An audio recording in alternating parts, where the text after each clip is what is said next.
कौन सा चतुर्भुज है? हाँ, समांतर चतुर्भुज। समांतर चतुर्भुज वह चतुर्भुज होता है जिसकी आमने सामने की भुजाएं बराबर हो। जैसे ये भुजा इसके बराबर है और यह भुजा इसके बराबर है।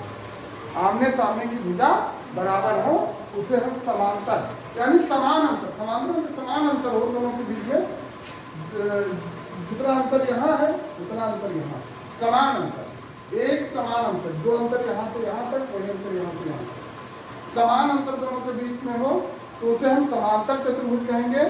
यानी इसकी यह व्याख्या हो गई कि समांतर चतुर्भुज की आमने सामने की भुजाएं बराबर होती है। अब इसमें समांतर चतुर्भुज दिया है और तुझे पूछा क्या है, ABCD एक समांतर चतुर्भुज है। AE कहाँ लिखा है? AE आपने फिगर बनाया, जो AE है इसका मतलब समझते हो ये क्या बना है? इसका मतलब लंब, परपेंडिकुलर, इसको बोलते हैं लंब। AE लंब है DC पर, यानी जो A और E है B और C पर लंब पड़ा है। लंब जब पड़ता है किसी रेखा पर तो 90 डिग्री का कोण बनाता है, ये बनाया है 90 डिग्री कोण बनाया है ना।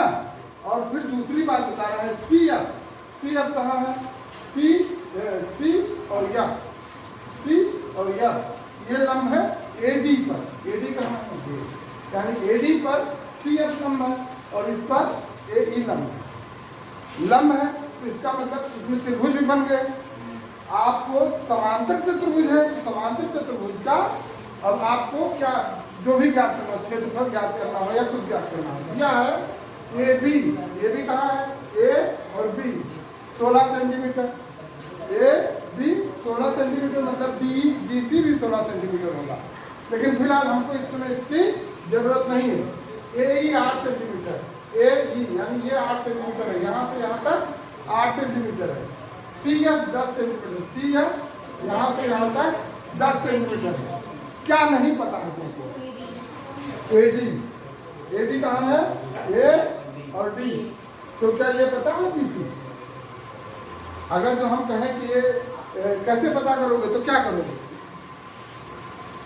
जितनी AD होगी उतनी ही BC होगी। अब AD निकालना है तो क्या करोगे? समांतर चतुर्भुज जब बन गया आपका, इसका क्षेत्रफल का फार्मूला लगा दो। क्षेत्रफल क्या होता है? समांतर चतुर्भुज का क्षेत्रफल होता है, क्षेत्रफल बराबर आधार गुणे ऊंचाई। इस बात को हम बता चुके हैं कई बार, याद नहीं करते हैं आप लोग, ये आप लोगों की समस्या बहुत दुखद है। यहाँ पर आधार क्या है? आधार गुणे ऊंचाई। आधार क्या है? आधार तो अगर तो हम क्षेत्रफल निकालेंगे, और किसका हम क्षेत्रफल निकालेंगे? चतुर्भुज ABCD का क्षेत्रफल। चतुर्भुज ABCD पूरे चतुर्भुज का क्षेत्रफल निकल आएगा। तो आधार गुणे ऊंचाई, आधार आपका क्या है? D और C, लेकिन BC AB के बराबर है, तो जितना AB होगा उतना ही BC होगा। तो आधार कितना दिया है? 16 दिया ना AB, और फिर ऊंचाई कितनी दी है? 8 सेंटीमीटर। यही 8 सेंटीमीटर दिया है ना, तो 16 गुणे बराबर, हाँ 16 से विधि धर्मेंद्र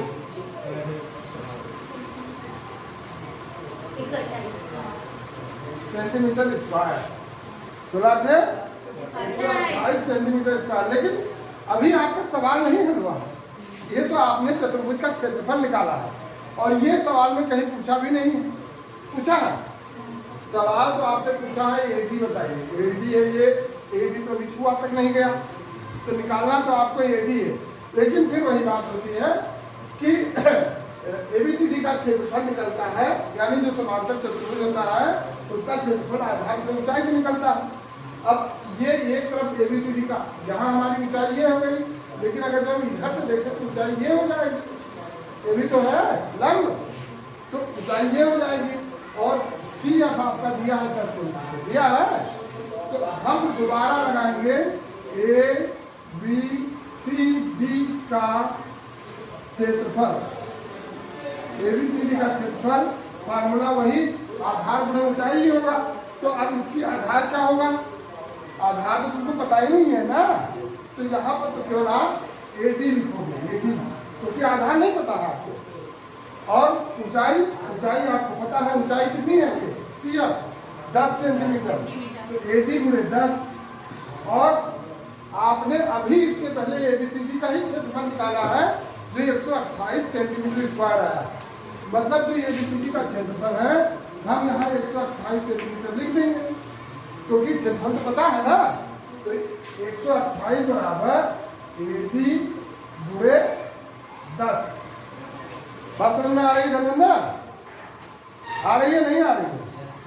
तो अब AD बराबर यहाँ देख लीजिए, AD बराबर 128 बटे 10, 10 से इसको भाग दोगे तो बहुत छोटी सी संख्या 10 है, तो क्या करोगे? एक अंक बाद दशमलव लगा दो, 12.8 सेंटीमीटर।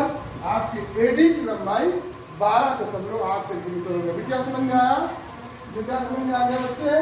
समांतर चतुर्भुज आएगा निधि तो कर लोगी, शामिल हो जाएगा। समझ में आ गया? हम नंबर बदल के बताएं, करें? नंबर बदल के आपसे कुछ बताओगे? देखो सवाल कोई बड़ा नहीं होता है, एक छोटी कहानी सुनाए आप लोगों को। कहानी सुनना पसंद करोगे? सवाल देने लगाओगे कि कहानी सुनोगे? सवाल नहीं लगाओगे? बहुत छोटी सी कहानी। एक आदमी था तो दिल्ली जाकर के कहा बस में चढ़ता था, हैवी ताकत मजबूत आदमी था, बस में बैठता था और जब टिकट वाला आता है रोडवेज बस टिकट लेने आता नहीं है देने, तो जो टिकट देने आता था लेने, जब उससे कहे कंडक्टर कहे टिकट, तो वो आदमी जो मोटा ताकड़ा कहा मैं टिकट नहीं लेता। अब चूंकि कंडक्टर थोड़ा सा कमजोर था तो डर, जैसे धर्मेंद्र की तरह कमजोर था तो डर जाता था कि अभी झगड़ा करेंगे तो मारे पीटेगा। तो वो कंडक्टर, लेकिन गुस्सा उसको बहुत आता था कि आखिर ये टिकट नहीं लेता, करें क्या इनका। तो कंडक्टर ने अपना दिमाग लगाया, वो जिम ज्वाइन कर लिया, जिम जा करके खूब अच्छे से अपना कसरत किया, बॉडी को बना करके कुछ 6 महीने लगाए। और चूंकि वो आदमी रोज जाता था तो रोजे जब उसके पास जाए तो मैं टिकट नहीं लेता, तो रोज जो है आप जिम ज्वाइन की तो उसको गुस्सा लगती थी, लेकिन सोचता था मैं मारूंगा तो अभी हमें मारे लगी। तो क्या कहा, उसने जिम ज्वाइन किया, अपनी बॉडी को बढ़िया फर्स्ट क्लास बनाई। 6 महीना बीत गया, कहे तो आज देखे थे बेटा, कहा आज टिकट में है जब वो आया बैठा तो गए कहीं टिकट, तो उसने फिर मैं टिकट नहीं लेता। आप कंडक्टर महोदय जो बॉडी बिल्डर वगैरह है ना, टिकट तुम क्यों नहीं लेते, क्यों नहीं लोगे? तो भाई हमारे पास है, अपने पास से चलते हैं, इसको टिकट नहीं लेंगे। इस कहानी का मतलब ये हुआ कि तुम पहले से अंदाजा लगाए हो कि ये बड़ा बड़वान है और हमको मारने पीटने लगेगा, तो पहले असली चीज तो जानो। सवाल देके घबरा जाते हो कि ये सवाल ये बड़ा है कैसे, और ये दही लाठी कैसे, अरे मैं घुसो तो। अगर जो वो पहले दिन पूछ लेते भैया टिकट क्यों नहीं लेते, तो कहते था मेरे पास है इसलिए मैं टिकट नहीं लेता। तो उनको जिम में ज्वाइन करना पड़ता, बॉडी सॉडी नहीं बनानी पड़ती है ना, पूरा आइडिया न बनना पड़ता। तो पहले दिन आए, कुछ दिन पहले आइडिया लगाए। आइडिया लगाने वाले इस धरती पर बहुत मिलते हैं और वही गुड़ को गोबर बना देते हैं। स्टूडेंट आप सामने वाले के बारे में आइडिया लगा रहे हो, ऐसे ही पढ़ाई होती है कि आप फालतू का आइडिया लगा रहे हो कि ये बड़ा है छोटा है, बड़ा आफत है ये है, कुछ नहीं। उसको देखो समझो, लग जाए।